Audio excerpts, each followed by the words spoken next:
എല്ലാവർക്കും പുതിയൊരു വീഡിയോയിലേക്ക് സ്വാഗതം. നമുക്കറിയാം, നമ്മുടെ സെൻസസ് 2026-2027 ഈ മാസം 16-ാം തീയതി മുതൽ നടക്കാൻ പോകുന്ന വിവരം. അപ്പോൾ അതിലേക്കായി നമുക്ക് എന്തൊക്കെ ചെയ്യാൻ കഴിയും? നമുക്ക് സ്വയം എന്യൂമറേഷൻ ഫോം പൂരിപ്പിക്കാൻ കഴിയും. അതിലേക്കൊരു 34 ചോദ്യങ്ങളുണ്ട്. ആ ചോദ്യങ്ങൾ എന്തൊക്കെയാണെന്ന് നമുക്ക് നോക്കാം. അതുപോലെ തന്നെ എന്യൂമറേറ്റേഴ്സ് വീട്ടിൽ വരുമ്പോൾ അവർക്ക് പറഞ്ഞു കൊടുക്കേണ്ട ഈ ചോദ്യങ്ങളുടെ മറുപടിയൊക്കെ നമുക്ക് നേരത്തെ തന്നെ ഒന്ന് കണ്ടെത്തി വെച്ചാൽ ഏറ്റവും നല്ലതായിരിക്കും. നമുക്ക് ആ സമയത്ത് കിടന്ന് ബുദ്ധിമുട്ടുണ്ടെയും പോകണ്ടേയും ഒന്നും ആവശ്യം വരില്ല. എന്തായാലും ഈ ഒരു വീഡിയോ നിങ്ങൾക്ക് വളരെ ഇൻഫർമേഷൻ ആകും എന്ന് ഞാൻ കരുതുന്നു. അപ്പോൾ നമുക്ക് സമയം കളയാതെ അതിൻ്റെ കാര്യത്തിലേക്ക് കിടക്കാം. സെൻസസ് 2027 സെൽഫ് എന്യൂമറേഷൻ ജൂൺ 16 മുതൽ 30 വരെയാണ് നടക്കാൻ പോകുന്നത്. വിവരങ്ങൾ പൊതുജനങ്ങൾക്ക് സ്വയം രേഖപ്പെടുത്താം എന്നുള്ളതാണ് ഈ പ്രാവശ്യത്തെ പ്രധാനപ്പെട്ട വിഷയം എന്ന് പറയുന്നത്. ഡിജിറ്റലായി സെൻസസ് 2027 ഭാഗമായി പൊതുജനങ്ങൾക്ക് കുടുംബ വിവരങ്ങൾ സ്വയം രേഖപ്പെടുത്തുന്നതിനുള്ള സെൽഫ് എന്യൂമറേഷൻ സൗകര്യം ജൂൺ 16 മുതൽ 30 വരെ ലഭ്യമാകും. മൊബൈൽ ഫോണിൻ്റെ സഹായത്തോടെ തന്നെ സെൽഫ് എന്യൂമറേഷൻ പൂർത്തിയാക്കാവുന്നതാണ്. 2 ഘട്ടങ്ങളിലായുള്ള സെൻസസ് നടപടിക്രമത്തിൽ 1-ാം ഘട്ടത്തിൽ വീടുകളുടെ പട്ടിക തയ്യാറാക്കലാകും. വീടുകളുടെ സെൻസസുമാണ് നടത്തുക. 2-ാം ഘട്ടത്തിലാണ് ജനസംഖ്യാ കണക്കെടുപ്പ് നടക്കുന്നത്. പ്രത്യേകം ഓർക്കുക, സംസ്ഥാനത്ത് 2026 ജൂലൈ 1 മുതൽ ജൂലൈ 30 വരെയാണ് 1-ാം ഘട്ട സെൻസസ് നടപടികൾ നടക്കുക. ഈ ഘട്ടത്തിൽ എന്യൂമറേറ്റർമാർ ഓരോ വീട്ടുപടിക്കലേക്ക് എത്തി കെട്ടിടങ്ങളുടെയും പ്രധാന ലാൻഡ്മാർക്കുകളും ഉൾപ്പെടുത്തി ഒരു ലേഔട്ട് മാപ്പ് തയ്യാറാക്കുകയും മൊബൈൽ ആപ്ലിക്കേഷൻ ഉപയോഗിച്ച് വിവരങ്ങൾ ശേഖരിക്കുകയും ചെയ്യും. ഒരു വീട്ടുപട്ടിക ബ്ലോക്ക് എന്നത് 700 മുതൽ 800 വരെ ജനസംഖ്യയുള്ള ഒരു പഞ്ചായത്ത് അല്ലെങ്കിൽ മുനിസിപ്പാലിറ്റി വാർഡിൻ്റെ ഭാഗമാണ്. വരി നമ്പർ ഉൾപ്പെടെ ആകെ 34 ചോദ്യങ്ങളാണ് 1-ാം ഘട്ട സെൻസസിൽ ഉൾപ്പെടുത്തിയിട്ടുള്ളത്. എന്യൂമറേറ്റർ വീടുകളിൽ എത്തുന്നതിന് മുൻപ് തന്നെ കുടുംബനാഥനോ പ്രായപൂർത്തിയായ മറ്റ് അംഗങ്ങൾക്കോ ഓൺലൈൻ വഴി പോർട്ടൽ വഴി വിവരങ്ങൾ സമർപ്പിക്കാം. സെൽഫ് എന്യൂമറേഷൻ ചെയ്യുന്ന വിധം എങ്ങനെയാണെന്ന് നമുക്കൊന്ന് പരിശോധിച്ച് നോക്കാം. സെൽഫ് എന്യൂമറേഷൻ ചെയ്യുന്നതിനായി പൊതുജനങ്ങൾക്ക് ആദ്യം se.census.gov.in എന്ന വെബ്സൈറ്റ് സന്ദർശിച്ച് സംസ്ഥാനം തിരഞ്ഞെടുക്കാവുന്നതാണ്.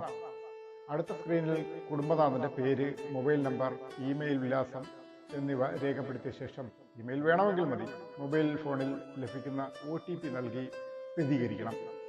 തുടർന്ന് ജില്ലയുടെ പേരും വീടുമുള്ള സ്ഥലവും നൽകി മാപ്പിൽ സ്വന്തം വീട് കണ്ടെത്തി റെഡ് മാർക്കർ അതിനു മുകളിൽ സ്ഥാപിച്ച് ലൊക്കേഷൻ സേവ് ചെയ്യണം.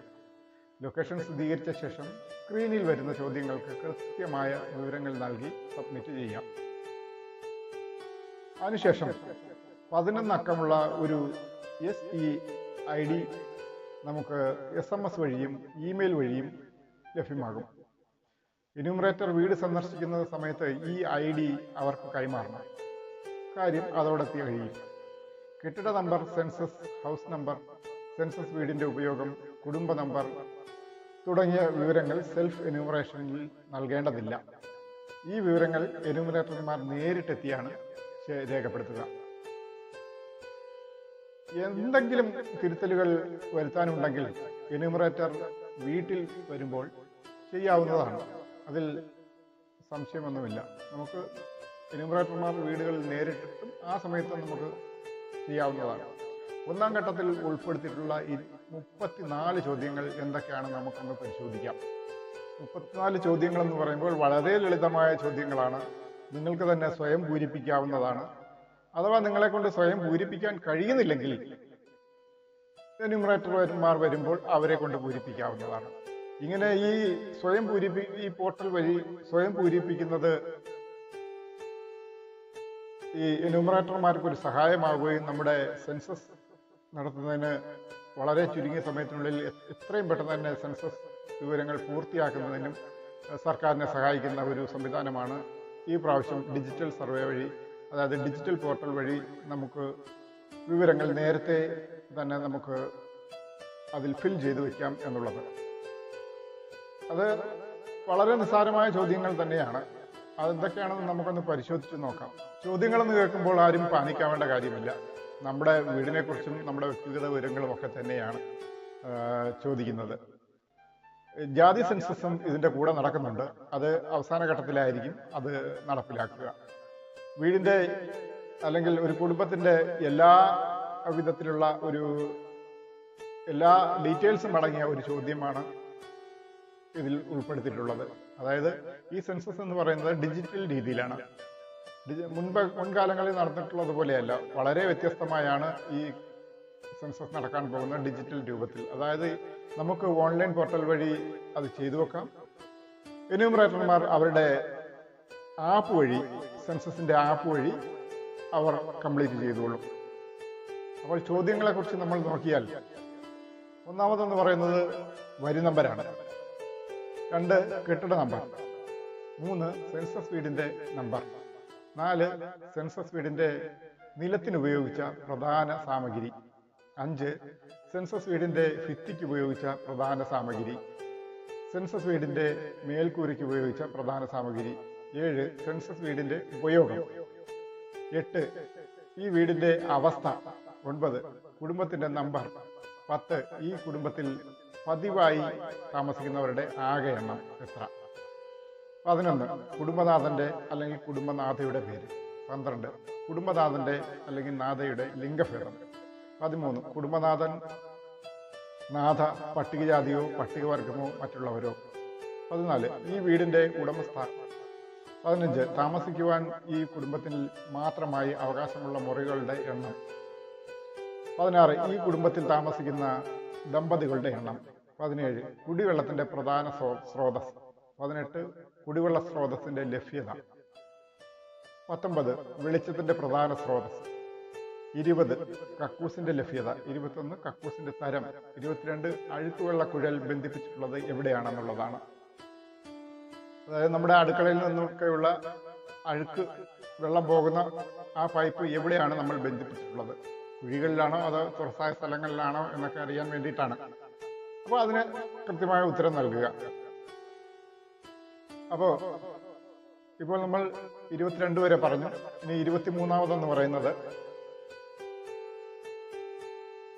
പരിസരത്ത് ലഭ്യമായ കുളിക്കുവാനുള്ള സൗകര്യങ്ങൾ. 24 അടുക്കളയുടെയും LPG PNG കണക്ഷൻ്റെയും ലഭ്യത. 25 പാചകത്തിന്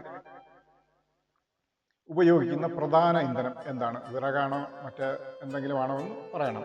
26 റേഡിയോ ട്രാൻസിസ്റ്റർ ലഭ്യത. 27 ടെലിവിഷൻ ലഭ്യത. 28 ഇന്റർനെറ്റിന്റെ ലഭ്യത. 29 ലാപ്ടോപ്പ് കമ്പ്യൂട്ടർ ലഭ്യത. 30 telephone, mobile phone, smart phone ലഭ്യത. 31 cycle, scooter, motor cycle, moped ലഭ്യത. 32 കാർ, ജീപ്പ്, വാൻ ലഭ്യത. 33 കുടുംബത്തിൽ പ്രധാനമായി ഉപയോഗിക്കുന്ന ധാന്യം. 34 മൊബൈൽ നമ്പർ. അപ്പോൾ ഇതൊക്കെയാണ് പ്രധാനമായും വരുന്ന ചോദ്യങ്ങൾ എന്ന് പറയുന്നത്.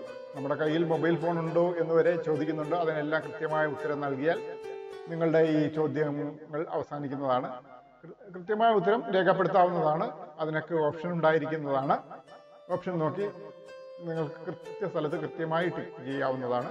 പിന്നെ ഇതിന് സഹായമായി ഓപ്ഷൻ ഉണ്ടായിരിക്കും. അവിടെ തിരഞ്ഞെടുത്ത് അതിൻ്റെ സൈഡിൽ ക്ലിക്ക് ചെയ്താൽ നിങ്ങൾക്ക് അതിൻ്റെ സഹായമായിട്ടുള്ള ചോദ്യത്തിന് എന്തുത്തരം നൽകണമെന്നുള്ള സഹായം അവിടെ ലഭിക്കും. പിന്നെ ഈ ചോദ്യങ്ങളിൽ നിങ്ങൾ പൂരിപ്പിച്ചുകൊണ്ടിരിക്കുന്ന സമയത്ത് എവിടെയെങ്കിലും വിട്ടുപോയിട്ടുണ്ടെങ്കിൽ അത് സിസ്റ്റം നിങ്ങളെ തന്നെ ഓർമ്മപ്പെടുത്തും. രണ്ടാമത് ഇവിടെ നിങ്ങൾ വിട്ടുപോയിട്ടുണ്ട്, അത് കൃത്യമായി നിങ്ങൾ പൂരിപ്പിക്കേണ്ടതാണെന്ന്. ആ സമയത്ത് നമ്മളവിടെ എന്താണോ വിട്ടുപോയത് അത് പൂരിപ്പിക്കാവുന്നതാണ്. ഇതിൽ പാലിക്കാവേണ്ട കാര്യമൊന്നുമില്ല. വളരെ വലിയ വിശദീകരണത്തിനുള്ള കാര്യമൊന്നുമില്ല. സാധാരണ നമ്മൾ ചെയ്യുന്നത് പോലെ എന്തെങ്കിലും ഒരു ഫോം ഫില്ല് ചെയ്യുന്ന അത്ര ലാഘവത്തോടെ ചെയ്യാവുന്നതേയുള്ളൂ. പിന്നെ ഇതിൽ ഉണ്ടാകാവുന്ന സംശയങ്ങൾ എന്ന് പറയുന്നത് വിദേശത്തുള്ളവരുടെ കണക്കെടുപ്പ് ഏത് വിധത്തിലാകും എന്നുള്ളതാണ്. അതിന് ഇതുവരെ ഒരു വിശദീകരണം നമുക്കിതുവരെ തന്നിട്ടില്ല. എന്തായാലും വിദേശത്തുള്ളവരുടെ കൃത്യമായ കണക്ക് സർക്കാരിൻ്റെ കയ്യിൽ ഉണ്ട് എന്നുള്ളതാണ് അതിൻ്റെ ഒരു കാര്യം എന്ന് പറയുന്നത്. ഇവിടെ നിന്ന് വിദേശത്ത് എത്ര പേര് എങ്ങോട്ട് പോയിട്ടുണ്ടോ അതിൻ്റെ എല്ലാം കണക്ക് അവരുടെ കയ്യിലുണ്ടാവും. അപ്പോൾ അത് നമ്മൾ വിദേശത്ത് കുടുംബത്തിൽ ആരെങ്കിലും വിദേശത്തിലാണെങ്കിൽ നമ്മളിപ്പോൾ രേഖപ്പെടുത്തേണ്ട കാര്യമില്ല. വീട്ടിലുള്ളവരുടെ എണ്ണം മാത്രം കൊടുത്താൽ മതിയാകും എന്നാണ് നിർദ്ദേശിച്ചിട്ടുള്ളത്. പിന്നെ പൂട്ടിക്കിടക്കുന്ന വീടുകളുടെ കാര്യത്തിൽ ഒരു വിശദീകരണം തന്നിട്ടില്ല. നിലവിൽ ആൾ താമസമുള്ള വീടുകളും വീട്ടിൽ നിലവിൽ എത്ര പേർ താമസിക്കുന്നുണ്ട് എന്നുള്ളതുമാണ് കൃത്യമായ വിവരങ്ങൾ നൽകേണ്ടത്. പുറത്ത് താമസിക്കുന്നവർ അവിടുത്തെ സെൻസസിനനുസരിച്ച് വിവരങ്ങൾ കൊടുക്കേണ്ടതാണ്. നമ്മൾ എത്ര പേർ വീട്ടിലുണ്ട് അവിടെ ഉള്ളവരുടെ നിലവിലുള്ളവരുടെ അംഗങ്ങളുടെ വിവരങ്ങളാണ് നമ്മൾ കൊടുക്കേണ്ടത്. അതനുസരിച്ച് എന്യൂമറേറ്റർമാർ നമ്മളെ സഹായിക്കുന്നതാണ്. ഇനി ഇത് നിങ്ങൾക്ക് സെൽഫായി ചെയ്യാൻ കഴിഞ്ഞില്ലെങ്കിൽ നിങ്ങൾ ഈ എന്യൂമറേറ്റർമാർ നിങ്ങളുടെ വീടുകളിലെത്തും. ഓരോ വീടുകളിലും എത്തി അവർ വേണ്ട രേഖകൾ ശേഖരിക്കും. നിങ്ങൾക്ക് ഈ നമ്പർ ഈ വിവരങ്ങളെല്ലാം നിങ്ങൾ ഓൺലൈനായി ചെയ്യുകയാണെങ്കിൽ നിങ്ങൾക്ക് അവസാനം ഒരു SC നമ്പർ കിട്ടും, ഒരു Hൽ തുടങ്ങുന്ന ഒരു നമ്പർ കിട്ടും. ആ നമ്പർ നിങ്ങൾ എന്യൂമറേറ്റർമാർ വീടുകളിലെത്തുമ്പോൾ അവർക്ക് കൊടുക്കാവുന്നതാണ്. അപ്പോൾ നിങ്ങളുടെ വിവരങ്ങളെല്ലാം പൂർത്തിയാകാവുന്നതാണ്. അതായത് പേഴ്സണലായിട്ട് നമുക്ക് ചെയ്യാം എന്നുള്ളതാണ് വെബ്സൈറ്റ് വഴി ചെയ്യുന്നതിൻ്റെ ഒരു കാര്യം എന്ന് പറയുന്നത്. അല്ലെങ്കിൽ എന്യൂമറേറ്റർമാർ നമ്മുടെ വീടുകളിൽ കൃത്യമായി എത്തും. ആ സമയത്ത് നമുക്ക് ചെയ്യാവുന്നതാണ്. ആ സമയത്തുള്ള തിരക്കുകൾ ഒഴിവാക്കാൻ വേണ്ടിയാണ് ഈ പോർട്ടൽ നമുക്കായി ഓപ്പൺ ചെയ്ത് തന്നിരിക്കുന്നത്. പോർട്ടൽ എന്ന് പറയുന്നത് se.census.gov.in എന്നതാണ്. ഞാൻ ഇതിൻ്റെ വെബ്സൈറ്റ് ലിങ്ക് ഞാൻ അടിയിൽ കൊടുത്തിട്ടുണ്ട്.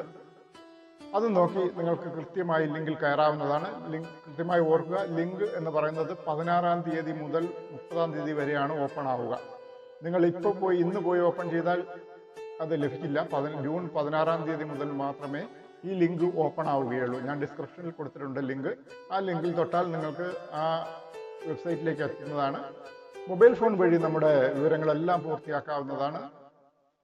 ഇനി ലാപ്ടോപ്പോ ടാബോ എന്താണ് നിങ്ങളുടെ കൈവശമുള്ളത് അത് ഉപയോഗിച്ച് നിങ്ങൾക്ക് ഇത് പൂർത്തീകരിക്കാവുന്നതാണ്. അപ്പോൾ നമസ്കാരം.